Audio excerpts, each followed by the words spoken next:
इतने बड़े देश के अंतर्गत लोकतांत्रिक व्यवस्था की सफलता के लिए उसके अंतर्गत आने वाली बहुत सारी चुनौतियों में से एक प्रमुख चुनौती है कि एनलाइटेंड वोटर्स का ना होना।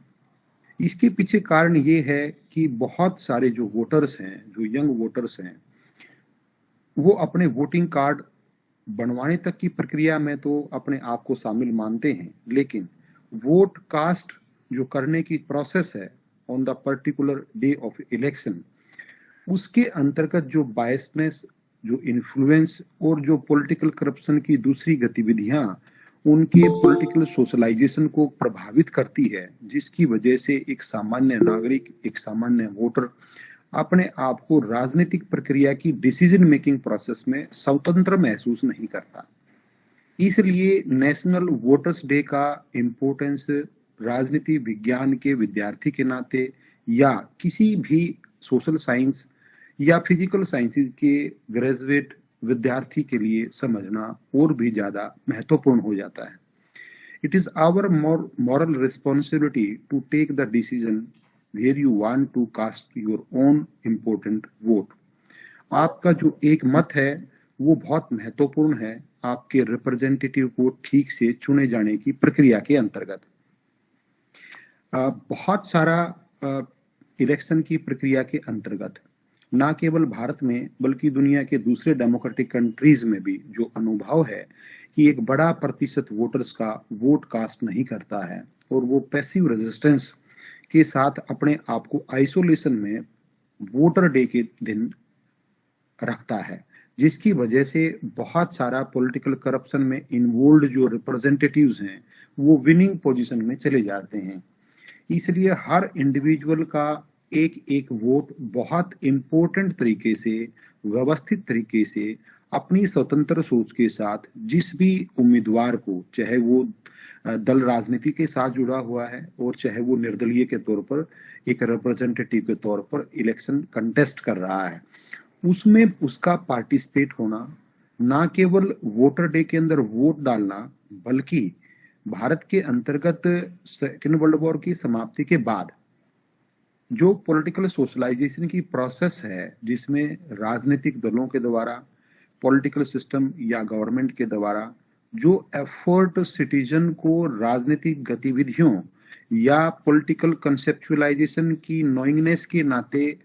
पब्लिक रिलेशन डिपार्टमेंट्स के माध्यम से समझाए जाते हैं, उसके अलावा इंडिविजुअल सिटीजन, इंडिविजुअल वोटर का जो पार्टिसिपेशन है उसकी मात्रा भारत के संदर्भ में कम है। बहुत सारी कॉन्स्टिट्यूएंसीज, चाहे वो आप स्टेट रिप्रेजेंटेटिव के नाते देखें और चाहे मेंबर ऑफ पार्लियामेंट के पार्लियामेंट्री इलेक्शन के संदर्भ में देखें, बहुत सारे चुनाव क्षेत्र ऐसे हैं जहां 45, 42, 40% पर मतदाता संख्या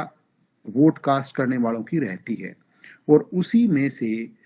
एक उम्मीदवार जो सबसे ज्यादा वोट प्राप्त करने वाला है, चाहे वो किसी भी दल का है, राष्ट्रीय दल का है, अक्षत्रिय दल का है, निर्दलीय है, वो जीत जाता है। खास करके जम्मू कश्मीर के संदर्भ में या ईस्टर्न स्टेट्स में लंबे समय काल तक पंचायती चुनाव में, विधानसभा चुनाव में और सेंट्रल पार्लियामेंट्री इलेक्शंस के अंतर्गत जो वोटिंग परसेंटेज है वो बहुत कम रहती है, जिसकी वजह से मोर देन 50% पॉपुलेशन साइज का जो वोटर है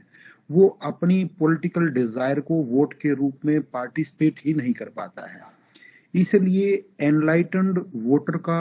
होना वो ना केवल स्टेट की रिस्पॉन्सिबिलिटी है बल्कि हर इंडिविजुअल एनलाइटेंड सोसाइटी के मेंबर होने के नाते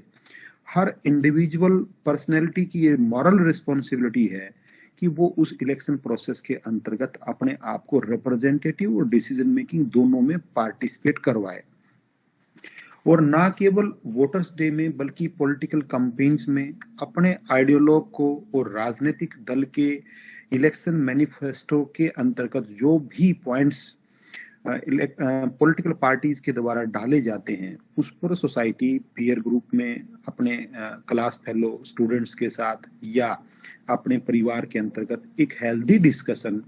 बजाय कि कंट्रोवर्शियल डिस्कशन के, वो उन दिनों के अंदर चुनाव आचार संहिता के लागू होने के बाद व्यवस्थित तौर पर एजुकेशनल इंस्टीट्यूशंस के द्वारा, चाहे वो स्कूल है, चाहे वो डिग्री कॉलेज है, और चाहे वो यूनिवर्सिटी है, या किसी फ्रीलांसर के साथ बैठ करके, या किसी रिपोर्टर के साथ बैठ करके, या किसी सोशल एक्टिविस्ट के साथ बैठ करके,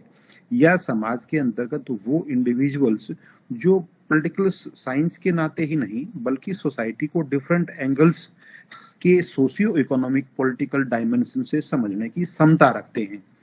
यदि यदि एक वोटर ये सारे काम करता है और वो इथिकल रिस्पॉन्सिबिलिटी और अकाउंटेबिलिटी अपने पार्ट पर स्वीकार करता है, तो इसमें कोई दो राय नहीं कि आज 130 करोड़ के पॉपुलेशन साइज के इंडियन स्टेट के अंतर्गत जो भी यूथ है या जो भी इंडिविजुअल सिटीजन है, वो अपनी रिस्पॉन्सिबिलिटी को ठीक से वोट कास्ट करने के संदर्भ में समझ सकता है। हमारे यहाँ मेजोरिटेरियन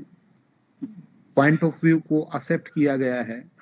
इस संदर्भ में 30%, 35% वोट किसी भी कॉन्स्टिट्यूएंसी में प्राप्त करने वाला उम्मीदवार जीत जाता है। इसके दूसरे पक्ष पर ध्यान देने की इसलिए जरूरत है कि जब 32% टोटल कॉन्स्टिट्यूएंसी की वोट लिस्ट के अंतर्गत जीतने वाला उम्मीदवार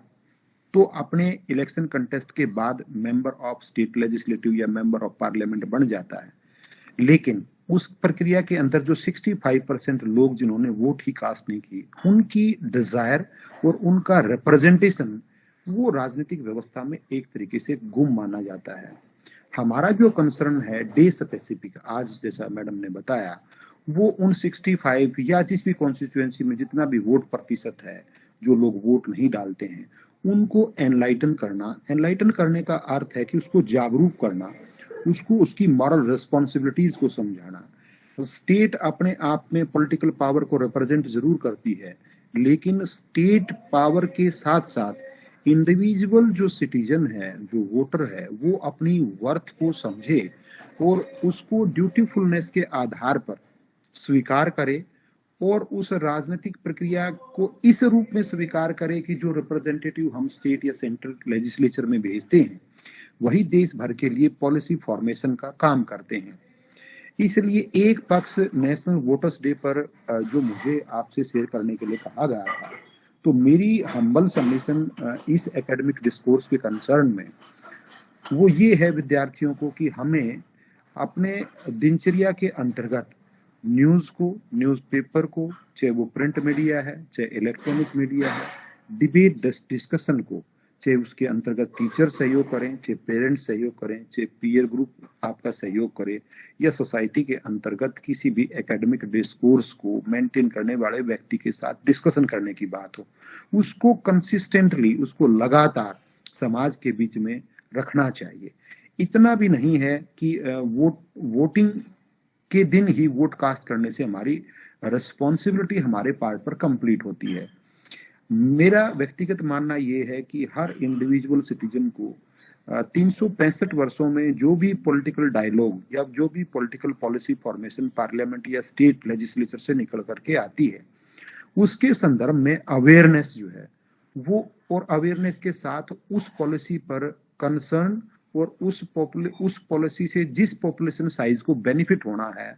उस तक वो बात पहुंचाई जाए, ताकि लोगों को राजनीतिक गतिविधियों के अंतर्गत जो निर्णय निर्माण की प्रक्रिया के बाद लेजिस्लेशन या लॉ फॉर्मेशन होता है उसको आम आदमी तक पहुंचाया जाए। सरकारें अपने पब्लिक रिलेशन डिपार्टमेंट के माध्यम से ये प्रयास जरूर करती हैं, लेकिन एजुकेशनल इंस्टीट्यूशंस और अब पिछले 30 वर्षों से 35 वर्षों से टेक्नोलॉजिकल इंस्ट्रूमेंट्स सोशल चेंज के लिए बड़े एस्पेक्ट के तौर पर वर्ल्ड वाइडली एनालिस्ट मानते हैं। टेक्नोलॉजी शब्द के अंतर्गत सामान्य तौर पर समझने के लिए हमारे पास मोबाइल है, लैपटॉप है, जिसका प्रयोग लेकर के इंफॉर्मेशन गैदरिंग आसानी से हम एक दूसरे तक सूचनाओं का आदान प्रदान और समझ बनाने के लिए करते हैं। इसलिए एजुकेशनल इंस्टीट्यूशंस और टेक्नोलॉजी वो आपके सोशल चेंज के अंतर्गत जो वोटर को एनलाइटन करने की प्रोसेस है उसको फास्टन करते हैं, उसको एनलाइटन करते हैं, उसको स्ट्रेंथन करते हैं, उसको वैल्यूएबल बनाते हैं, उसको वर्थ देते हैं, जिसकी वजह से इंडिविजुअल यूथ की, इंडिविजुअल सिटीजन की, इंडिविजुअल वोटर की एनलाइटनमेंट से उसकी समझ, उसकी ज्ञानात्मक दृष्टि, बुद्धि निर्माण के विभिन्न पक्षों को प्रभावित करती है। इसलिए नेशनल वोटर्स डे पर हमें अपने स्वयं के पक्ष को रखते हुए भारतीय लोकतंत्र को मजबूत करने के संदर्भ में, जो अब की बार के सेलिब्रेशन का मेन थीम भी है, उसके संदर्भ में व्यक्तिगत शपथ के रूप में ये स्वीकार करना चाहिए कि हम इंडियन डेमोक्रेसी का एक इंडिविजुअल रिस्पॉन्सिबल सिटीजन और वोटर हैं। हर यूथ इंडिविजुअल सिटीजन है और हर इंडिविजुअल यूथ सिटीजन एक वोटर के रूप में डेमोक्रेसी के अंतर्गत स्टेबल रिप्रेजेंटेशन के लिए अपने आप को रिप्रेजेंट कर सकता है और वो आवश्यक तौर पर होना चाहिए। दूसरा जो पक्ष आज इस टाइटल, इस सेलिब्रेशन के साथ जो कैरियर गाइडेंस प्लेसमेंट सेल के आपके कॉलेज के इंचार्ज और पॉलिटिकल साइंस डिपार्टमेंट के कोलैबोरेशन के नाते जो career opportunities through the scope of political science, ये दूसरा विषय जो मुझे दिया गया है, इसके संदर्भ में मैं जो आपके साथ बात करना चाहता हूँ, बीइंग ए टीचर और being an analyst of the political science, आप में से ज्यादातर कॉलेज के सभी स्ट्रीम्स के विद्यार्थी हैं। इस नाते दो पक्षों पर आपको ध्यान देना है कि केवल राजनीति विज्ञान का विद्यार्थी या अध्यापक होने के नाते आपको पॉलिटिकल साइंस के स्कोप को समझना है कैरियर अडॉप्ट करते समय। दूसरा पक्ष है कि किसी भी स्ट्रीम से, चाहे वो कॉमर्स से है और चाहे वो physical sciences, physics, chemistry, mathematics, statics या किसी अन्य विषय से संबंधित है, उन दोनों ही स्ट्रीम का विद्यार्थी पॉलिटिकल साइंस के अंतर्गत ग्रेजुएशन कंप्लीट करने के बाद पॉलिटिकल साइंस के माध्यम से पॉलिटिकल सिस्टम के, गवर्नमेंट के, सोसाइटी के डिफरेंट स्टेजेस पर प्रोफेशनल वर्किंग के लिए अपने आप को तैयार कर सकता है, जॉब अपॉर्चुनिटीज को के लिए इस विषय का चयन कर सकता है। सामान्य तौर पर जो, क्योंकि आप फॉर्मल एजुकेशन इंस्टीट्यूशंस के नाते, एक विद्यार्थी के नाते इस ग्रुप में, इस एक्सटेंशन लेक्चर का पार्ट है,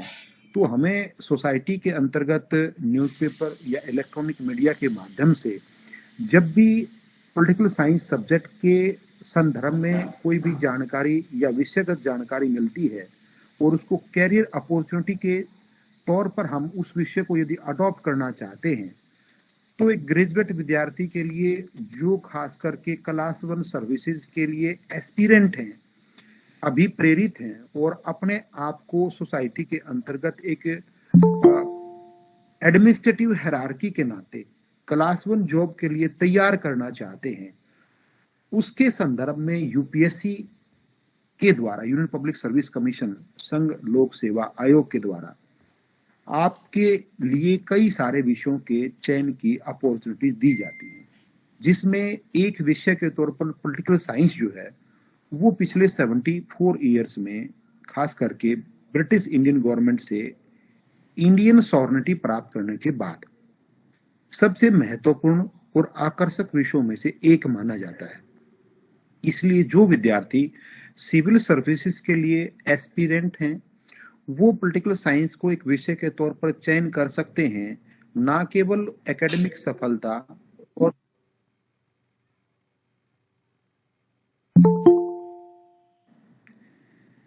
इस संदर्भ में हम ये मानते हैं कि ये जो पूरी प्रक्रिया है, इस प्रक्रिया के अंतर्गत पॉलिटिकल साइंस के संदर्भ में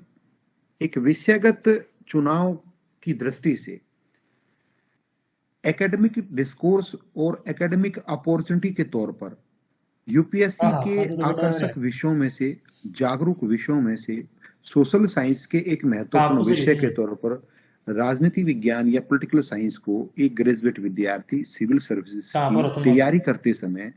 अडॉप्ट कर सकता है, उसका चयन कर सकता है और उसकी तैयारी करते हुए वो ना केवल उस पोस्ट के कंसर्न में, चाहे वो आईएएस के संदर्भ में हो, चाहे आईएफएस के संदर्भ में हो, और चाहे वो इंडियन पुलिस सर्विसेज आईपीएस के संदर्भ में हो, और चाहे इन 3 मुख्य सर्विसेज के अलावा अलाइड सर्विसेज के नाते हो, इसमें सामान्य तौर पर क्लास रेवेन्यू ले रहा है हूँ या क्लास। दूसरे डिपार्टमेंट्स हैं जो सेंट्रल स्टेट द्वारा बनाए जाते हैं, उनके कंसर्न में हो। फ्री था, मिला एक लेते हैं, कल क्लास चल रिस्पॉन्सिबिलिटी रही है तो वैसे पढ़ा मत चल रहा है। बस खाओ खाओ। इस मैं आपको विद हेल्ड करता हूं जस्ट 1 मिनट के लिए, होल्ड रखिए। और सुना दे तो कोई नहीं तो था।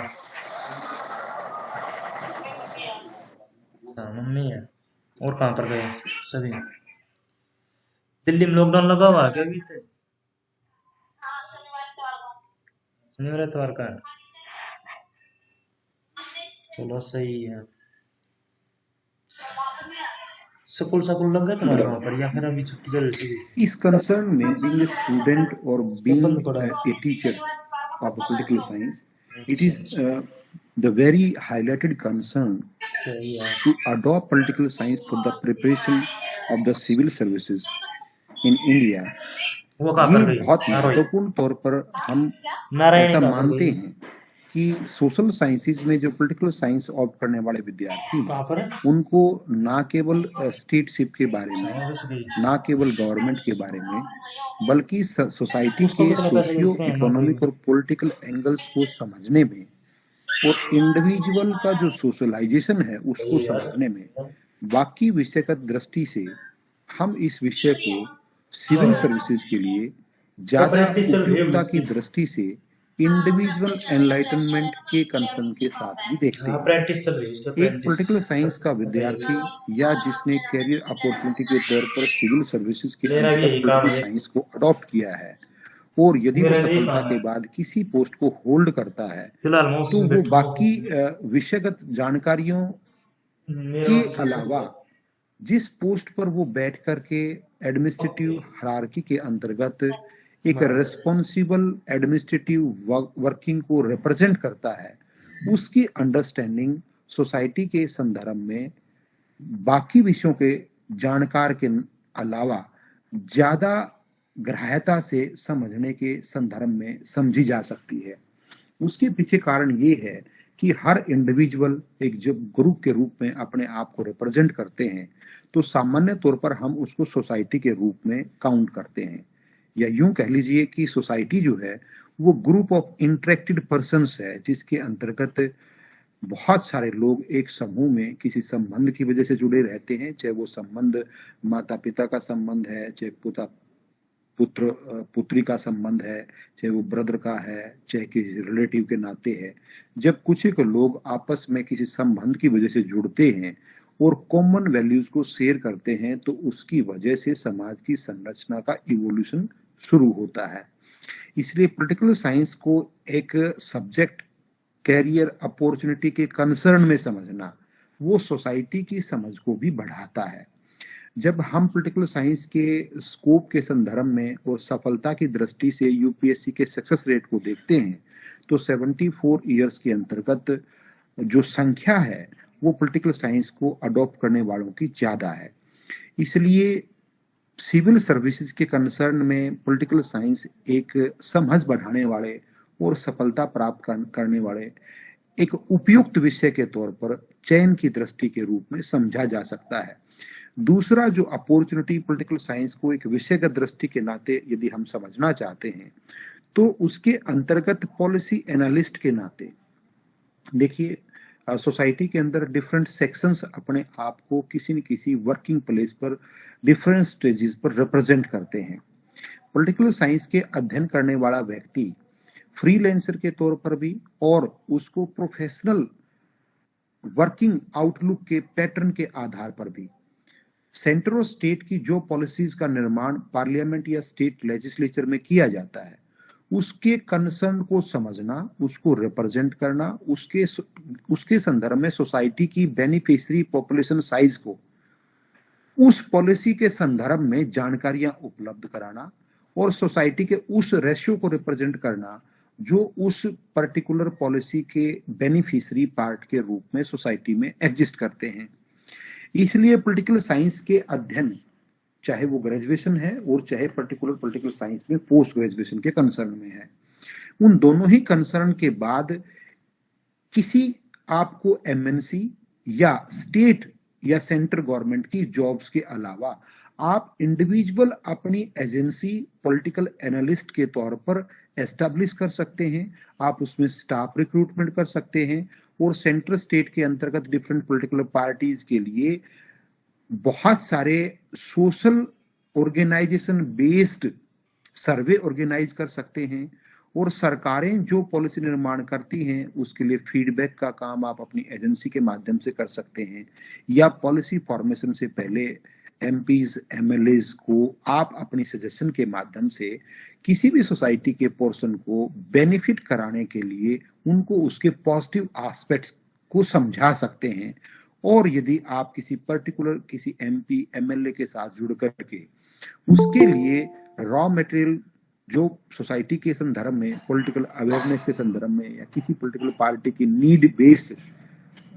सर्वे के संदर्भ में उनके लिए भी आप काम कर सकते हैं। इसलिए पॉलिसी फॉर्मेशन पॉलिसी एनालिस्ट के तौर पर राजनीतिक विज्ञान का ग्रेजुएट पोस्ट ग्रेजुएट डॉक्टरेट विद्यार्थी बिना सरकारी जॉब के अंतर्गत जाए हुए अपनी इंडिविजुअल एजेंसी के माध्यम से एक रेप्यूटेड वर्क जो है वो सोसाइटी के अंतर्गत कर सकता है। इस तरीके से भी कैरियर अपॉर्चुनिटी के पॉइंट ऑफ व्यू को पॉलिटिकल साइंस के स्कोप के संदर्भ में समझा जा सकता है। एक पक्ष जो पॉलिटिकल साइंस के विद्यार्थी के नाते लॉ फॉर्मेशन और लॉ की अंडरस्टैंडिंग और लॉ की इन्वेस्टमेंट और लॉ की इनेक्टमेंट इन 2-3 कंसर्न के साथ भी हमें देखना है। जब स्टेट लेजिस्लेचर के अंतर्गत या सेंट्रल लेजिस्लेचर जिसको आप पार्लियामेंट बोलते हैं जहां पर चुने हुए एमपी बैठते हैं और स्टेट लेजिस्लेचर के अंदर चुने हुए एमएलए बैठते हैं, तो उन संदर्भ में जो भी ऑर्डिनेंस जाता है और उस ऑर्डिनेंस की रिप्रेजेंटेशन किसी न किसी एमएलए या एमपी के माध्यम से उसके विभाग के द्वारा तैयार करके किसी पॉपुलेशन साइज के बेनिफिट के लिए उस लॉ फॉर्मेशन की प्रोसेस को समझा जाता है। तो उस ऑर्डिनेंस पर डिबेट डिस्कशन के बाद जब उस पर स्वीकृति हो जाती है, वोटिंग हो जाती है और वो पास हो जाता है, तो कानून की इनेक्टमेंट के संदर्भ में एक पॉलिटिकल साइंस का विद्यार्थी जो ग्रेजुएट या पोस्ट ग्रेजुएट है जिसने राजनीति विज्ञान के संदर्भ में सरकार के विभिन्न अंगों को समझने का एकेडमिक एफिशिएंसी डेवलप कर ली है, वो कानूनों के निर्माण में भी चाहे वो ऑर्डिनेंस लेवल पर है और चाहे उसके इनेक्टमेंट के संदर्भ में दोनों ही लेवल पर वो इंडिविजुअल हेल्प कर सकता है। डिपार्टमेंट लेवल पर भी इंडिविजुअल एमपी को भी, इंडिविजुअल एमपी को भी, एमएलए को भी। इसलिए पॉलिटिकल साइंस के विद्यार्थी सामान्य तौर पर जब भी हम सोसाइटी के अंतर्गत देखते हैं तो वो इन चीजों से अपने आप को दूर रखते हैं। एक इंटेलिजेंट विद्यार्थी जो पॉलिटिकल साइंस की किसी भी एरिया में स्पेसिफिक नॉलेज रखता है वो इन कंसर्न्ड एरिया में भी अपने लिए जॉब तलाश कर सकता है, एस्टैब्लिश कर सकता है, अपने साथ कुछ एक दूसरे विषयों के लोगों को भी जॉब प्रोवाइड कर सकता है। आपने पीछे 4-5 वर्षों में केंद्र सरकार की एक नीति के संदर्भ में यदि पढ़ा है सेल्फ रिलायंट इंडिया, और उसी सेल्फ रिलायंट इंडिया के कंसर्न में हर इंडिविजुअल स्टेट में, हरियाणा में भी सेल्फ रिलायंट हरियाणा यानी आत्मनिर्भर हरियाणा, और भारत के संदर्भ में बात करें तो सेल्फ रिलायंट इंडिया, इन अपॉर्चुनिटीज के द्वारा जिसके अंतर्गत आपका कैरियर प्लेसमेंट सेल भी उसी पर्पज के लिए काम करता है,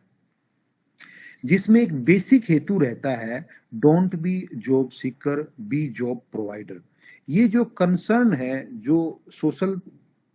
थिंक टैंक्स के माध्यम से मोटिवेटर्स स्पीकर्स अपने स्पीसीज में डिलीवर करते हैं, उस पक्ष को भी समझना और उस पक्ष के साथ पॉलिटिकल साइंस को जोड़ना कैरियर अपॉर्चुनिटी के तरीके से। इसका अर्थ है कि जब आप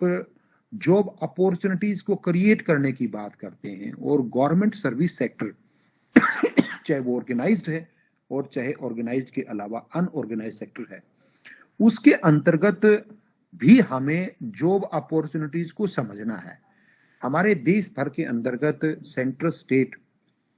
और कॉरपोरेशंस की सर्विस मिलाकर के 3 करोड़ से ज्यादा नहीं बनती है और हमारा पॉपुलेशन साइज 130 करोड़ का है और उससे भी ज्यादा बढ़ोतरी की ओर अग्रसर है। इनफॉर्मल सेक्टर्स जिसमें लगभग 6.5 करोड़ के आसपास सर्विसेज हैं। अब आप अंदाजा लगा सकते हैं बीइंग ए यूथ कि 3 करोड़ सेंटर और स्टेट की सर्विसेज हैं, 6.5 करोड़ इनफॉर्मल सेक्टर की, जिसमें प्राइवेट सेक्टर भी आ गया, वो सर्विसेज हैं। केवल 9 और 10 करोड़ की जॉब अपॉर्चुनिटीज इंडिया में एमएनसीज और सरकार के द्वारा प्रदान की जाती हैं। अब इसके अलावा इतना बड़ा जो यूथ है, यदि उसको सर्विस प्रोवाइड करनी है तो इस कंसर्न को समझना है कि जो सेल्फ रिलायंट इंडिया की बात है, ये थीमेटिक चीजें हैं, लेकिन उसको इंडिविजुअल लेवल पे समझना है कि उसके अंतर्गत वो जो सेल्फ एंटरप्रेन्योरशिप की बात करते हैं कि आप छोटे छोटे उद्योग लगा सकते हैं, उसके अंतर्गत पॉलिटिकल साइंस विषय की समझ रखने वाला विद्यार्थी सोसाइटी को, पॉलिटिकल सिस्टम को, गवर्नमेंट की फंक्शनिंग को, उसके स्ट्रक्चर्ड फंक्शन वैल्यूज को ठीक तरीके से समझता है, और यदि वो सेल्फ एंटरप्रेन्योरशिप की तरफ बढ़ता है तो उसका जो उसका मोटिवेशन लेवल है, उसका जो अंडरस्टैंडिंग लेवल है, वो बाकी विद्यार्थियों के अलावा आपको नजर आएगा। इस कंसर्न में एक एस्पेक्ट जो लेजिस्लेटिव असिस्टेंस के नाते पॉलिटिकल साइंस के विद्यार्थी काम कर सकते हैं। देखिए, मैंने 2-3 बार इस विषय पे बात की है कि जो स्टेट लेजिस्लेचर, जिसको राज्य विधानमंडल बोलते हैं, और जो सेंट्रल लेजिस्लेचर, जिसको केंद्रीय विधानमंडल बोलते हैं, जिसको आप संसद के नाम से या पार्लियामेंट के नाम से जानते हैं, इसके अंतर्गत जो एमपीज हैं या स्टेट के संदर्भ में एमएलएज हैं, उनमें से बहुत सारे रिप्रेजेंटेटिव बहुत ज्यादा क्वालिफाइड नहीं है और उनका जो अंडरस्टैंडिंग लेवल है अबाउट द पॉलिसी फॉर्मेशन, वो बहुत निम्न स्तर का है। एक पॉलिटिकल साइंस का विद्यार्थी जो जागरूक विद्यार्थी है, वो उन इंडिविजुअल एमएलए एमपीज के लिए लेजिस्लेटिव असिस्टेंस का काम कर सकता है। पॉलिसी फॉर्मेशन में जो जानकारी उनको चाहिए वो प्रदान कर सकता है,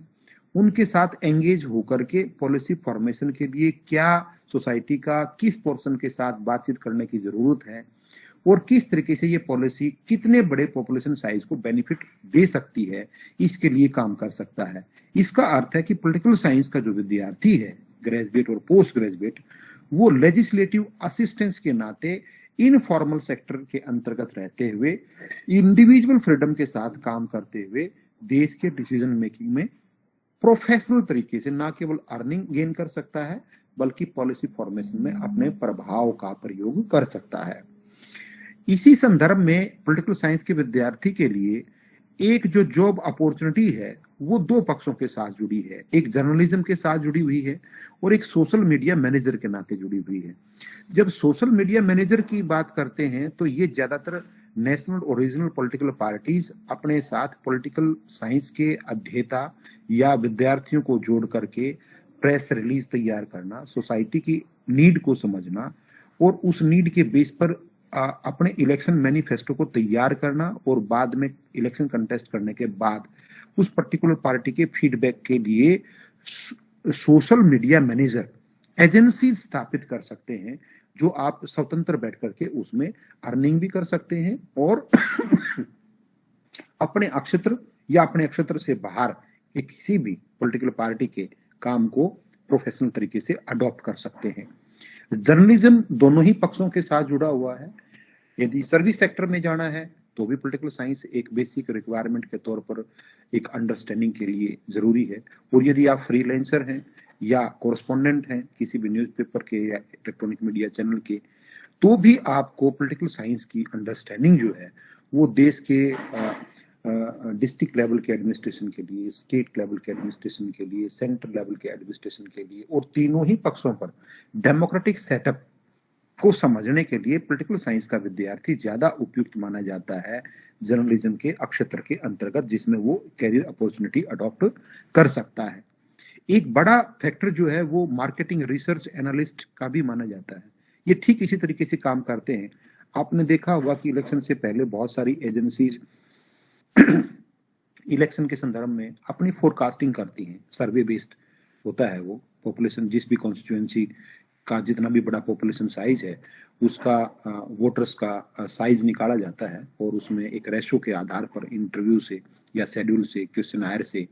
पार्टिसिपेटरी ऑब्जर्वेशन से या नॉन पार्टिसिपेटरी ऑब्जर्वेशन से डाटा कलेक्शन किया जाता है, उसकी इंटरप्रिटेशन वो लोग करते हैं, और उसके बेस पर जो मार्केटिंग रिसर्च एनालिस्ट है उसके तौर पर आप काम कर सकते हैं। किसी भी पॉलिटिकल पार्टी के लिए कर सकते हैं, स्वतंत्र कर सकते हैं, आप अपनी एजेंसी अलग से एस्टेब्लिश कर सकते हैं। तो ये भी एक बेटर अपॉर्चुनिटी पॉलिटिकल साइंस के विद्यार्थी के लिए कही जा सकती है। एक जो फॉर्मल और ज्यादा ट्रेडिशनल जो स्कोप है पॉलिटिकल साइंस का, वो टीचिंग का है, जिसमें 3 स्तर की टीचिंग हम मानते हैं। एक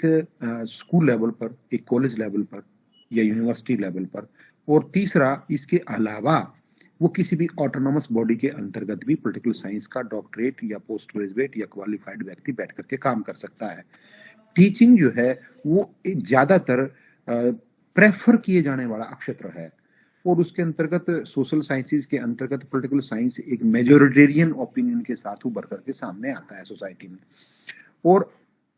बहुत ज्यादा स्वीकार किए जाने वाले विषयों में से माना जाता है। सामान्य तौर पर यदि आप स्कूल में पोस्ट ग्रेजुएट टीचर के तौर पर हैं तो आपको एमए पॉलिटिकल साइंस और बीएड 2 डिग्रियां आपकी मिनिमम एलिजिबिलिटी के साथ आपको कंप्लीट करनी होती हैं। उसके बाद स्टेट एलिजिबिलिटी टेस्ट है, सेंटर में जाएंगे तो स्टेट सेंटर एलिजिबिलिटी टेस्ट है जो सीटेट के नाम से आप जानते हैं, उसको क्वालिफाई करके और आप रिटन एग्जाम के माध्यम से उस पोस्ट को प्राप्त कर सकते हैं। कॉलेज और यूनिवर्सिटी के लिए आपका पोस्ट ग्रेजुएट आपका नेशनल एलिजिबिलिटी टेस्ट जो यूजीसी एनटीए के माध्यम से कंडक्ट करती है, और किसी भी विश्वविद्यालय से शोधार्थी के नाते विद्या वाचस्पति पीएचडी की डिग्री जो है वो आपको प्राप्त करनी होती है। इस संदर्भ में ये 3 एलिजिबिलिटी आपको कंप्लीट करने के बाद आप कॉलेज यूनिवर्सिटी के कंसर्न में क्लास 1 अधिकारी के तौर पर टीचिंग फील्ड में जा सकते हैं। साथ में टीचिंग के अलावा आपने बहुत सारी सेंट्रल गवर्नमेंट की जो इंटेलिजेंस एजेंसीज हैं उनमें से सीबीआई का नाम आपने सुना होगा। सीबीआई इंटेलिजेंस एजेंसी के तौर पर, इंटेलिजेंस एनालिस्ट के तौर पर बहुत सारे ऐसे लोगों को अपने साथ जोड़ करके रखती है जिनको पॉलिटिकल सिस्टम, पॉलिटिकल सोशलाइजेशन के संदर्भ में विशेषीकृत ज्ञान प्राप्त होता है। इसलिए वहां पर भी पॉलिटिकल साइंस के विद्यार्थी के लिए एक बड़ा स्कोप कहा जा सकता है। पॉलिटिकल कैंपेन के नाते आपने देखा कि जब चुनाव आते हैं तो चाहे रीजनल पॉलिटिकल पार्टी है, चाहे individual representative vote election contest कर रहा है, और चाहे नेशनल पॉलिटिकल पार्टीज हैं। आजकल event management political event management के अंतर्गत चेंज हो गई है। ऐसा पिछले 10-12 वर्षों के अंतर्गत भारत में एक न्यू कंसर्न जो है, जो पॉलिटिकल मैनेजमेंट के रूप में सामने आया है। उस इलेक्शन को मैनेज करना, उसके लिए एजेंसीज काम करती हैं, इमेज फॉर्मेशन का काम करती हैं, पॉलिटिकल पार्टी को किस समय किस एरिया के अंतर्गत क्या भाषा प्रयोग करनी है, कैसे अपने इलेक्शन मैनिफेस्टो को रिप्रेजेंट करना है। इस संदर्भ में भी पॉलिटिकल साइंस का जो विद्यार्थी है वो कैरियर अडॉप्ट कर सकता है, और इसका भारत के अंतर्गत आने वाले समय में और भी ज्यादा स्कोप है। साथ में जब पॉलिटिकल साइंस के अंतर्गत स्टेटशिप के साथ इसको जोड़ करके देखें तो पब्लिक रिलेशन रिप्रेजेंटेटिव के तौर पर बहुत सारी पीआरओज की पोस्ट सरकार निकालती है, जिसमें पॉलिटिकल साइंस की बैकग्राउंड वाले व्यक्ति को प्रेफर किया जाता है। और इन सारी बातों के अलावा पॉलिटिकल साइंटिस्ट होना अपने आप में क्षेत्र विशेष के संदर्भ में, राज्य विशेष के संदर्भ में, केंद्र के संदर्भ में या विश्व राजनीति के संदर्भ में वो एक बड़ा स्कोप है, जो एक राजनीतिक विज्ञान के विद्वान के नाते यदि आप लंबे समय तक थ्योराइजेशन पर, जनरलाइजेशन पर, किसी भी एरिया स्पेसिफिक होकर के आप अपने नॉलेज के स्तर को बढ़ाते हैं और उसके टूल्स, टेक्निक्स, रिसर्च मेथोडोलॉजी के आधार पर तैयार करते हैं और आपकी फोरकास्टिंग उपयोगी सिद्ध होती हैं, तो आपका नाम एक पॉलिटिकल साइंटिस्ट के तौर पर विश्व के अंतर्गत विख्यात हो सकता है। वो स्टेट और सेंटर के संदर्भ में भी उसकी जानकारियां व्यवस्थित तौर पर बढ़ सकती हैं। इसलिए ये 2 कंसर्न मुझे दिए गए थे, डॉक्टर अनीता और डॉक्टर अमरदीप, और आपके प्रिंसिपल डॉक्टर राजकुमार वर्मा जी का मैं धन्यवाद करता हूँ। आपके कॉलेज की कैरियर गाइडेंस प्लेसमेंट सेल का भी धन्यवाद करता हूँ। मुझे लगता है कि मैंने अपने दोनों विषय की जो जानकारी है वो विद्यार्थियों के साथ साझा की है, और समय भी सर हो गया। एक बार, हाँ जी जी। सर, विद्यार्थियों को एक बार आप मौका दो, कुछ पूछना चाहें तो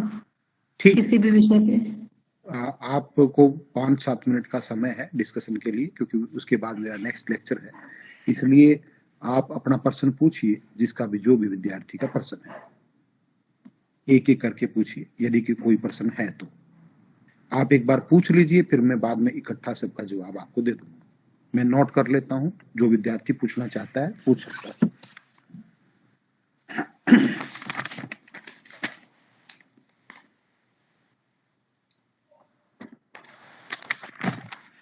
मुझे लगता है अनीता मैडम शायद हाँ जी। विद्यार्थी सेटिस्फाई हैं इस सारी डिस्कशन से, और मुझे भी ऐसे लग रहा है कुछ। मुझे लगता है कि अब मुझे आपने बिल्कुल वो कहते हैं ना कि सारी बात को खुल के और सार गर्भित तरीके से बताया है, तो कोई जी, बात छोटी नहीं है। तो जी, वैसे भी अगर कोई होगा तो तब तक हम उनकी वेट कर लेते हैं। अब तक तो मैं जो मेरा एक कार्य है उसको पूरा कर देता हूँ सर। जी, और वोट ऑफ थैंक्स के लिए मैं मतलब मुझे मैडम जी ने जिम्मेवारी दी थी आज के लेक्चर में। जी, प्रदीप जी, मैं महाविद्यालय परिवार की तरफ से आपका तहे दिल से धन्यवाद ज्ञापित करता हूँ सर, कि आपने सबसे पहले तो हमारा आमंत्रण स्वीकार किया, और उसके बाद फिर हमारे विद्यार्थियों को कहते हैं ना कि सिर्फ न केवल वोट के महत्व के बारे में बताया, बल्कि उनके साथ साथ उनका जो करियर है यानी पॉलिटिकल साइंस की, जिस तरह से आजकल मल्टीपल डायमेंशन हो गए। पहले एक जो ट्रेडिशनल तरीके से देखा जाता था कि सिर्फ टीचिंग में ही जाते हैं, और आजकल जिस तरह से सोशल मीडिया का है या कन्वेंशनल नॉन कन्वेंशनल जो नए प्लेटफॉर्म खुले हैं, चाहे वो इवेंट मैनेजमेंट का है, सोशल मीडिया जो आजकल उसको भी मैनेजर के रूप में एक तरह से अच्छी पोस्ट के रूप में देखा जाता है। और इवन जो आजकल वो कहते हैं ना कि किसी मंत्री एमएलए एमपी की अगर प्रेस नोट भी लिखनी है तो भी जो पॉलिटिकल साइंस के जो ग्रेजुएट पोस्ट ग्रेजुएट स्टूडेंट है उनकी एक तरह से महत्व बढ़ गया उनके लिए। तो एक तरह से आने वाला जो समय है उसमें आने वाले समय में मतलब एक तरह से हम कह सकते हैं कि जो पॉलिटिकल साइंस के जो बैकग्राउंड के जो बच्चे हैं उनका एक भविष्य हम मतलब बाकी सब्जेक्ट जो सोशल साइंसेज के हैं उनसे मेरे ख्याल से ज्यादा रहेगा, क्योंकि जी, आजकल पिछले ये हम कह सकते हैं 2014 के बाद से जब से चुनाव में एक नया डायमेंशन आया है, तो और उसके ऊपर आपने पूरा फोकस रखा है। क्योंकि हम सिर्फ गवर्नमेंट जॉब की तरफ देखें तो उसकी अपनी एक लिमिटेशन है, मगर जब हम वो कहते हैं ना कि आप हर बार से अपने आप को, आज जमाना उसी का है जो अपने आप को हर बार हर किसी से जुदा करता है। जी, तो उन सभी पर्सपेक्टिव के ऊपर आपने एक तरह से बहुत अच्छा प्रकाश डाला है सर, और मुझे पूरी उम्मीद है कि मतलब हमारे विद्यार्थी इससे लाभान्वित होंगे और आगे चलकर इस दिशा में वो लोग सोचेंगे और इस दिशा को वो अपनाएंगे, क्योंकि वो कहते हैं ना कि लिमिटेशन तो गवर्नमेंट जॉब की है। और जी, जी, जिस तरह से आपने टीचिंग के साथ साथ स्कूल से लेके जो ऑटोनमस बॉडीज हैं वहां तक की टीचिंग में कैसे जा सकते हैं, इसके साथ साथ वहाँ टीचिंग के अलावा जो नॉन टीचिंग पोस्ट होते हैं वहां पर भी वो लोग जा सकते हैं। तो आपने बिल्कुल, मतलब कोई ऐसा एरिया छोड़ा नहीं सर जिसको कि हम कह जाए मतलब भाई हाँ कोई ऐसी चीज बच गई पॉलिटिकल साइंस के स्टूडेंट्स के लिए कि उनको उस चीज का पता नहीं चल पाएगा। तो मैं इन सब बातों के लिए सर, और हमारे पॉलिटिकल साइंस मैडम जो हेड हैं एचओडी पॉलिटिकल साइंस की डॉक्टर नीता रानी जी, उनका भी आपको आमंत्रित करने के लिए तहे दिल से धन्यवाद करता हूँ सर। और जी, मुझे पूरी थैंक उम्मीद है कि हम दोबारा जब भी आपको तकलीफ यू, देना जी, चाहेंगे इस तरह की तो फिर जी, आप जरूर हमें अपना बिल्कुल सर, आशीर्वाद बिल्कुल, और जी, थैंक यू, दो शब्द थैंक कहेंगे you sir. Doctor Amardeep. Thank you sir. बहुत बहुत धन्यवाद आपका, आपके कॉलेज का धन्यवाद कि आपने मुझे ये अपॉर्चुनिटी दी कि मैं विद्यार्थियों के साथ ही सारी डिस्कशन शेयरिंग आपके साथ कर पाया। अभी मेरा नेक्स्ट लेक्चर, ये प्लीज बिल्कुल सर, बात स्वीकार करता हूँ। Thank you sir. धन्यवाद, और सभी विद्यार्थियों का ठीक है भी सर प्रदीप जी, इसके थैंक यू ठीक, सर। ठीक है Anita, okay ji, thank you. Okay sir. Okay, तो इसके बाद आप मीटिंग लैब कर सकते हैं। Ji, thank you sir, thank you Pradeep sir.